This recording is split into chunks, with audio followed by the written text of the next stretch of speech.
Thank you very much, Ed. For our next educational session, Adam Stoker with Relic and the Destination Marketing Podcast will be sharing about the power of storytelling and owned media. Adam is co-founder, president, and CEO of Relic, a full-service advertising agency specializing in tourism marketing. For over 15 years, Adam has been working with leisure travel, stakeholder engagement, destination branding, and convention marketing. Adam also hosts the Destination Marketing Podcast, a weekly podcast featuring discussions with industry professionals worldwide to share their insights and experiences. His book, Touchpoints, The Destination Marketer's Guide to Brand Evaluation and Enhancement, was published in 2020 and is available on Amazon. He will soon release his second book about owned media and storytelling for tourism destinations. Welcome. Thanks, Bob. I got to tell ChatGPT to keep that under 50 words. First of all, I'm not a conspiracy theorist. I want to start with that. But I've heard a lot of comments today about controlling the weather. And Stuart has been trying to distance himself from that balloon, and I'm just wondering what lengths he will go to try to increase visitation to Myrtle Beach. I'm really excited to chat with everybody today, and I appreciate the opportunity. I speak on this subject all over the country. I've had the opportunity to speak at the Montana Tourism Conference, the Arkansas Tourism Conference this year, and this has been a really important subject. I want to lead with the fact that in going all over the country and talking about this subject, I haven't encountered a destination that has been as forward-thinking and on top of this concept of storytelling and owned media like Visit Myrtle Beach. And I'm really, really impressed with what I've seen. I also, I'm impressed with the fact that AI is such an important part of this conversation today. It's very clear that you have a group that is looking to the future to make sure to build a legacy for Visit Myrtle Beach and to continue to grow the destination. And I think that's admirable because I see a lot of destinations that you're kind of seeing the same regurgitated content at these types of events. Really great to be here and to be a part of this. I want to go ahead and dive in. Bob touched on a couple of things. I need the clicker. I was like, when's this going to change? All right. So Bob mentioned that I wrote a book called Touchpoints, and Touchpoints is the Destination Marketer's Guide to Brand Evaluation and Enhancement. And of course, the moment it went to print, I was like, there's 10 more things I'd like to have in there. So if you want a free copy, send me an email, but I would wait for book number 2 that's on its way out here pretty soon. But the reason I highlight this book to start is because the thesis of the book is that your brand is the sum of all the touch points your organization has with the outside world. And as each of you has an individual organization that you represent, I want you to think about the different touch points that you have, because of course your advertising is a touch point, right? The message that people see in the media. But also when they sit down at a restaurant, the interaction they have with a waiter is another touch point. The front desk experience is another touch point. Now, I had the opportunity last week to experience Myrtle Beach as a visitor. For my 40th birthday, my dad and my brother and I and a close friend came and spent 3 days, 36 holes of golf a day, and had just an incredible time. Actually got to play the Dunes course where that PGA event is coming. And there was a lot of amazing touch points that we had here in Myrtle Beach, and the experience was incredible. But as you think about the touch points with your organization, the thing to keep in mind is that there's touch points that you can control and there's touch points that you can't control. And I believe that by doing the very best that you can with the touch points you have control of, the touch points you can't control will be influenced positively. So for example, if someone comes to your destination like me and has a great experience golfing, and then a friend of theirs texts them, like I had this last night when I was on the plane, a friend texted me and said, hey, I saw your Instagram post. We're thinking about doing a golf trip in March of next year. What did you think? That conversation you have no control of, right? But because I had an incredible experience and the touch points that I had while I was here were so good, what do you think I said to my buddy that texted me, right? And so that's kind of the thesis of my book. But where that leads into this topic is I want to know, are you controlling the telling of your story? And if you're not the person in control of your story, then I think it's really important that that changes as quickly as possible. So to give you some insight on why this is a topic for me, it's something that I actually kind of stumbled into. I own an advertising agency called Relic, and we work with tourism destinations all over the country. And with this agency, we started out very similar to most agencies that you'll run into. We help with traditional media, we helped with digital marketing, product development, all that kind of stuff. But I actually had a situation where in 2012, I was very early in the process. We didn't have a tourism client yet, and I walked into the Cedar City, Utah tourism office, and I asked them if they needed help with their marketing. And they said, as a matter of fact, we do. And next thing you know, they were our first tourism client, and then several of their stakeholders, and then referrals, and next thing you know, tourism is 40% of our business. We loved it so much that in 2016, when I acquired the organization, we decided to go all in on tourism. And it's been an amazing ride, but the point of that is, I thought there wasn't much competition for agencies in the tourism industry. And then I got in and decided to go all in and realized, holy cow, outside of Utah, there's a whole lot of agencies that work in tourism. So I said, I've got to have some sort of credibility piece where I can send people and they'll know that I know what the heck I'm talking about, right? And so I started a podcast in 2019, and that podcast is called the Destination Marketing Podcast. And since that time, in 2019 when I started it, it has become either the largest and most impactful podcast in the industry or close to it as far as I can tell. I don't have everybody's numbers. But there's only about 10,000 or so destination marketers in the United States. That's people that work in convention and visitors bureaus or DMOs, right? And that's the main people I'm targeting with that podcast. And we've had 92,500 downloads on that show. So our market penetration on that show is very significant. We bring on really smart people. In fact, the way that I met Stuart was I was bringing my family here on vacation, and I reached out and asked him if he could maybe help us with some ideas of what to do on our trip.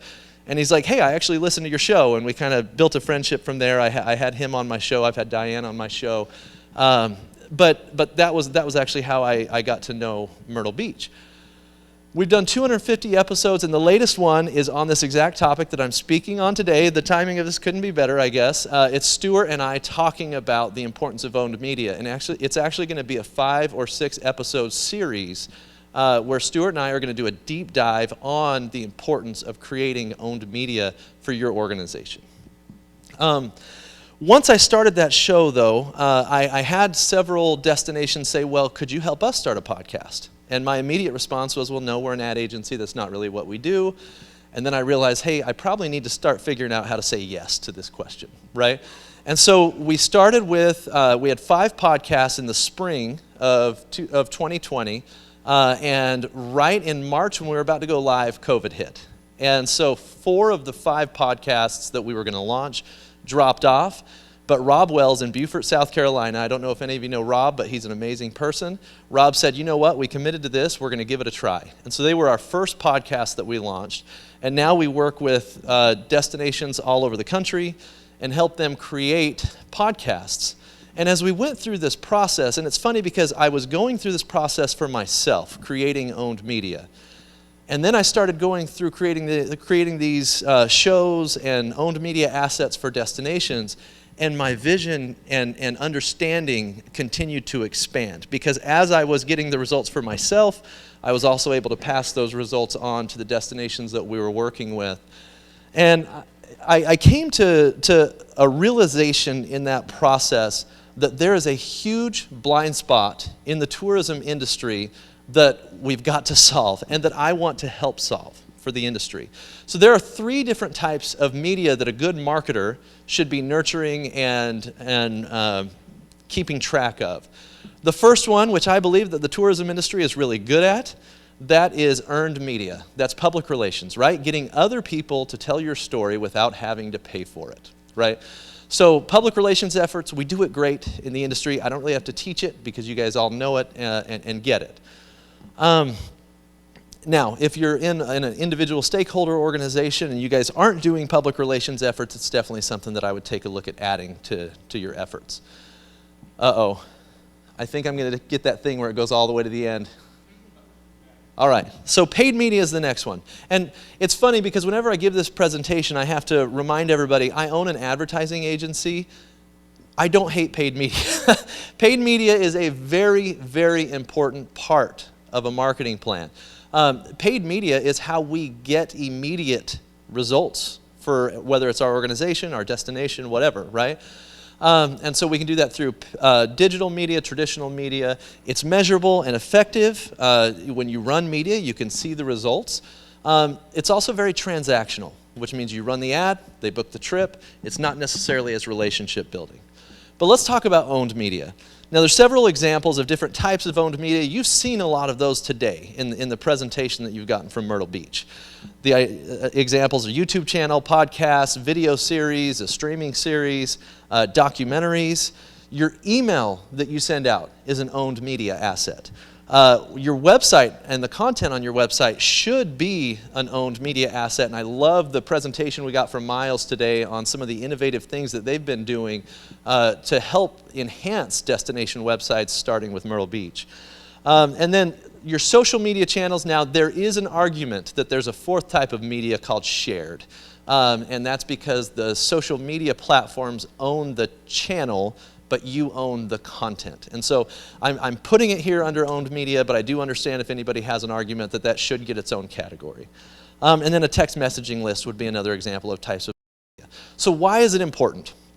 First of all, I compare it to owning a house. You know, if you are renting a house for 10 years, at the end of that 10 years, you're not building equity, you don't necessarily have anything to show for it, right? And it's the same way with when you're running paid media, what you're actually doing is renting access to an audience that someone else has already built. When we run ads on Facebook, Facebook has spent years building that audience, and now we rent access to it, right? But as you think about that, I would think of owned media as hunting versus farming. I don't know if you're familiar with this analogy, but let's pretend, and Stuart actually likes to, we're picking on Stuart today. Ed, I didn't realize Ed was going to be so aggressive before me picking on Stuart. But Stuart jokes about the zombie apocalypse from time to time. And so let's pretend that the zombie apocalypse has come, and you're out with your family on your own, hiding from the zombies, right? There's two ways to get food: hunting and farming. The benefit of hunting is if I go out and I see a deer, I can immediately bring it home and feed my family. However, with farming, I can actually fill my silos and feed my family for the entire year if I do it correctly.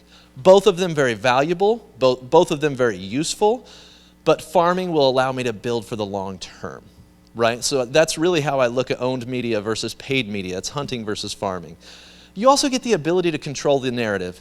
You guys have all probably seen situations where a press release goes out to a media outlet, and the media outlet only has room for X amount of words, but your press release was this long, and they choose what stays in and what gets cut out. You don't necessarily have that control. Also, if you're running a paid ad on Facebook, I don't know why I'm picking on Facebook, but I think we'll just keep it going. You can only have 25% of your Facebook ad be text, and then outside of that, the rest of it has to be an image.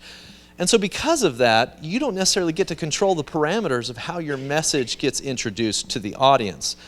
And then when you do it right, you also will have a major influence over your paid and earned media efforts. And through owned media, you build a much deeper connection with the audience. You know, it's always funny when I show up at some of these conferences, and people will come up and say, "Oh my gosh, I've heard your voice now for 2 years, and it's weird to put a face with the name," right? And so people feel like they have a relationship with you if they're consuming your content. So let's talk about the value of building an audience. I like to highlight non-tourism examples on this one because I feel like it's important for us to learn from what's happening outside of the industry.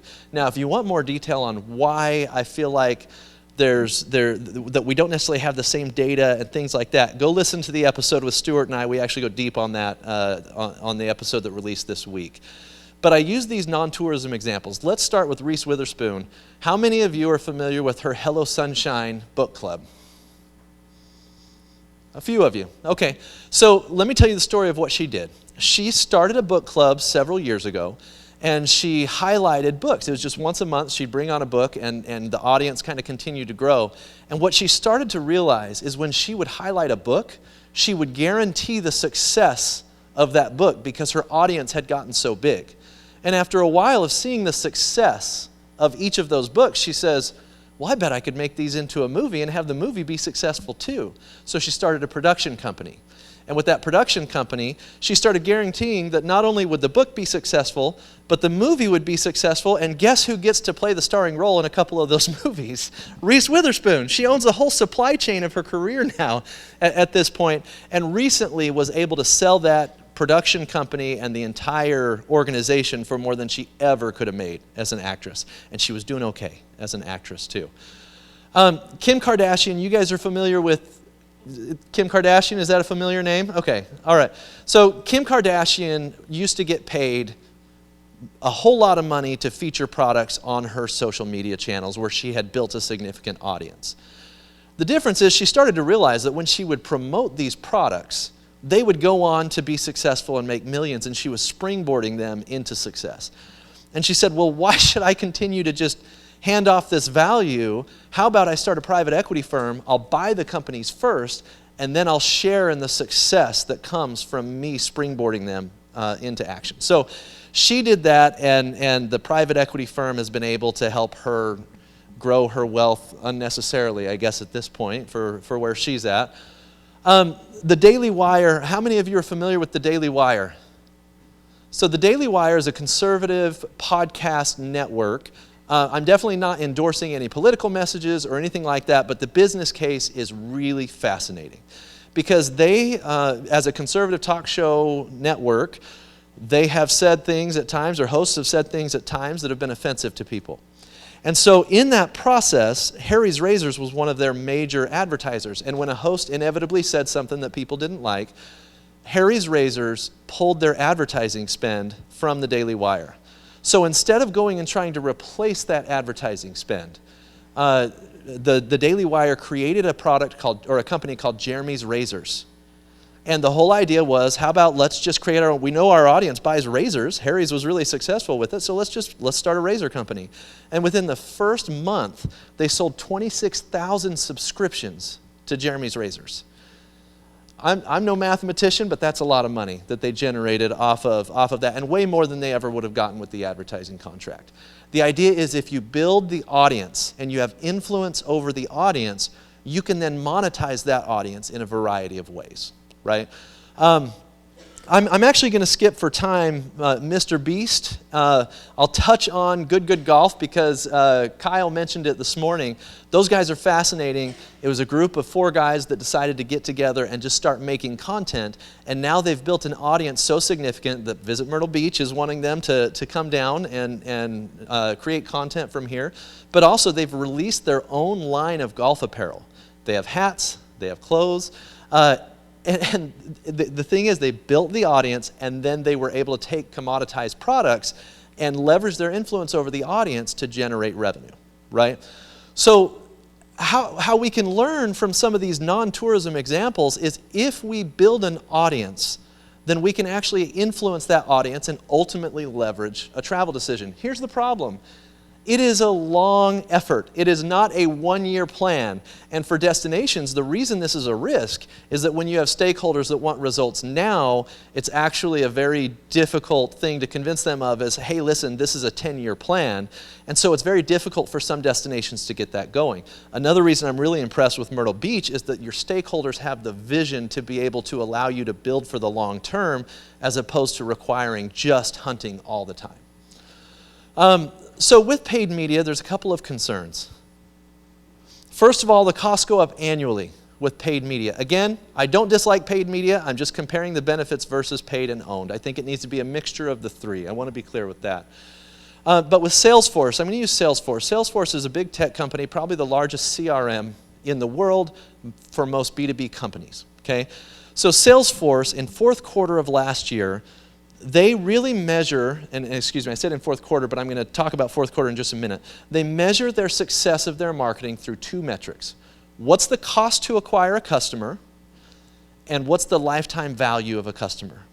Because if I know it costs me $3 to get a customer, which would be amazing as a cost to acquire a customer, but let's say it costs $3 to acquire a customer, and I know that for every customer I acquire, I'm going to make $10 off that customer.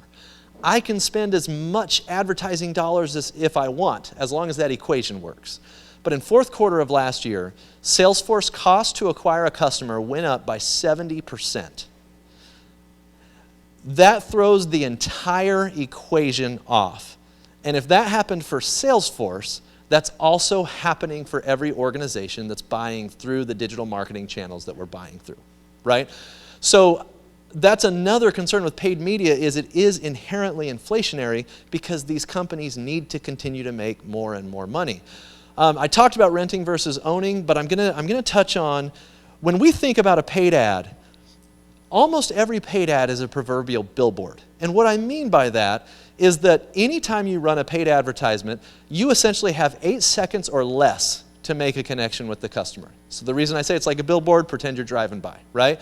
So if I'm scrolling in an Instagram feed, I probably have less than 8 seconds to grab somebody's attention. And we are asking someone who we don't have a relationship with to book a trip, to book the hotel, to make a reservation at the restaurant, when they don't even know who we are yet. And so my concern with paid media as well is when attention is as divided and fractured and scattered as it's ever been, we're asking the buyer to do too much. So my thought with paid media is the best mix is if we're creating amazing owned media content and we're leveraging paid media to get eyeballs on the owned media content so that we can then work those people through the funnel to ultimately to a purchase or through the buyer's journey. So when we talk about the, when we talk about the marketing funnel, remember with paid media, we look at awareness, consideration, and purchase. That's the journey we're trying to walk them through. With owned media, I'm proposing a different journey for the customer. So, I was like, in theory, I'm proposing a new journey. So it still starts with awareness because nobody can consume your content if they don't know who you are, if they've never heard of the content, right? But the second goal is not consideration. It's too early in the process.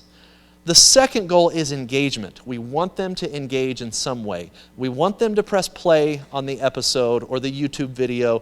We want them to subscribe to wherever it is that we're releasing our content. We want some sort of action, engagement. Then we want them to become part of an active community. And really, we'll get to a slide that's specifically about active community in a moment, but I want you to think about that as permission. Because we know they're part of the active community if they've given us permission to continue to communicate with them. So we'll talk about that in a minute. I skipped forward. Let me go back real quick.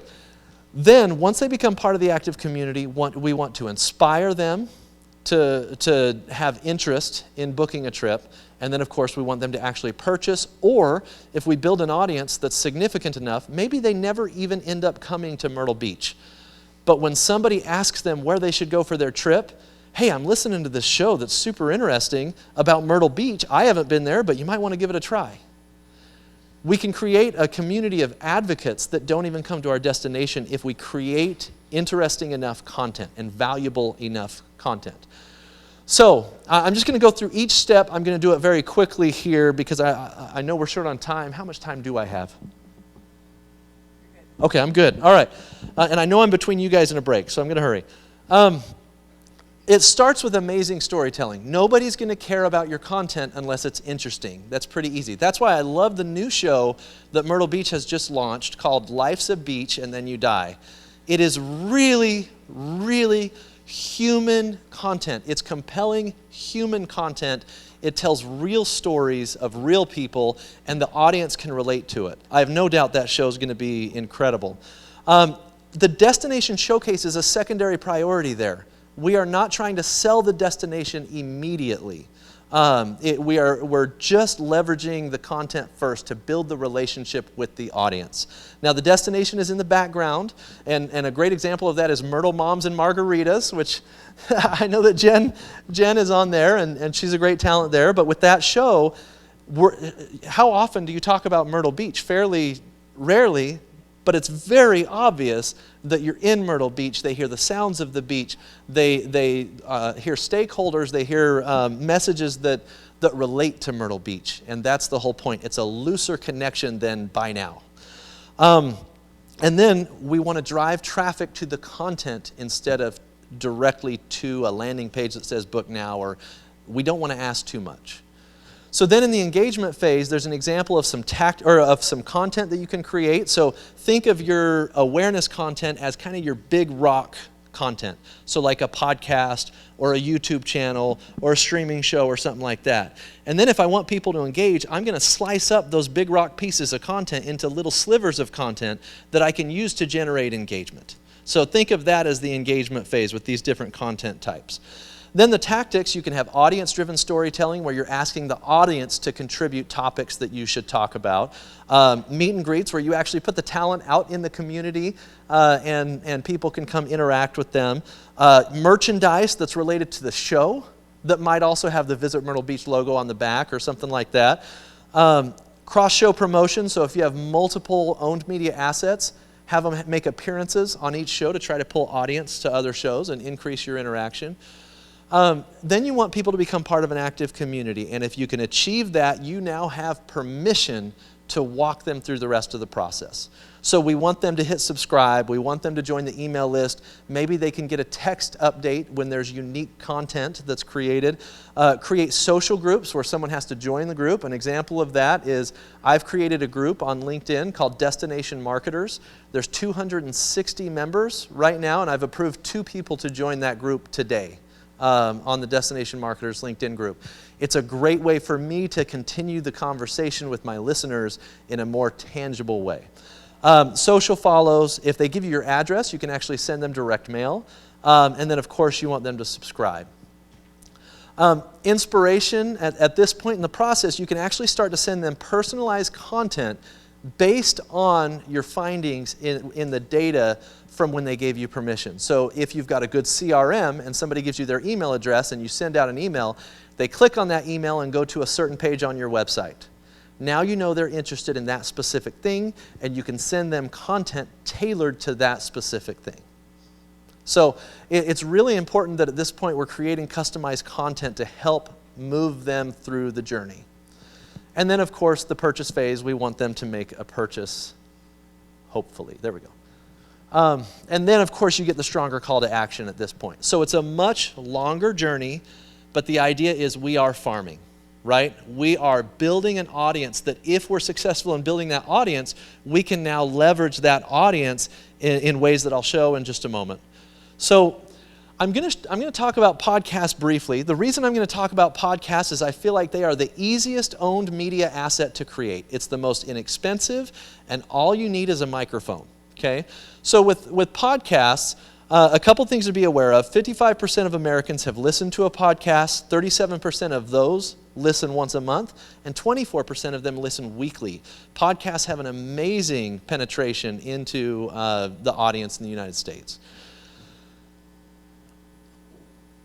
Okay, I would love one, Chris. Thank you. Here's the other reason I like podcasts as a place to get started.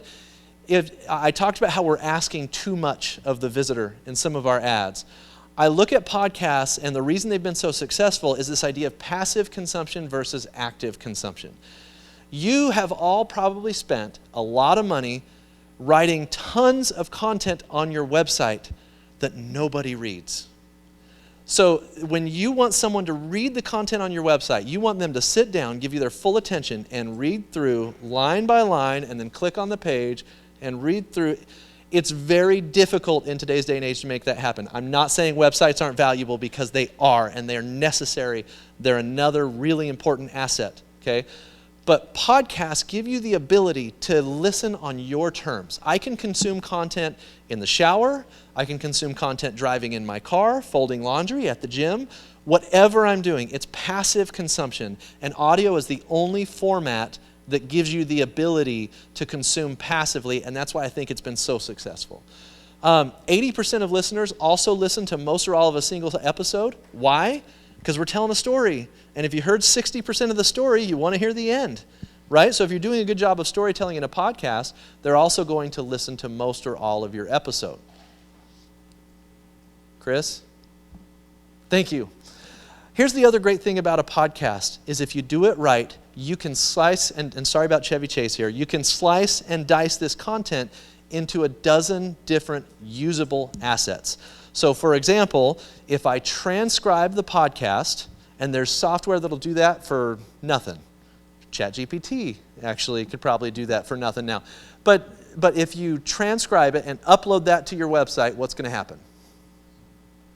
That is keyword-rich content that's going to help your search engine optimization. You'll pop up higher in Google, right? So that's a super easy, inexpensive thing that you can do with that. The second thing you can do is divide it up into multiple blog posts. You can also take that same content and cut video shorts from it, or audio shorts with just a static image on the screen if you don't have the ability to edit video. It's also evergreen content. When you run an ad and it goes by the customer, it's gone. When you build owned media content like a podcast, it's evergreen, it's there forever. And what I have constantly, the first episode of my show, albeit a miserable episode compared to where we are today, like there was a lot of learning that took place, but my first episode still gets tons of listens, and it's because people find me midway through, and then they want to go back and listen from the beginning. And Alex, I'm sure you're the same way.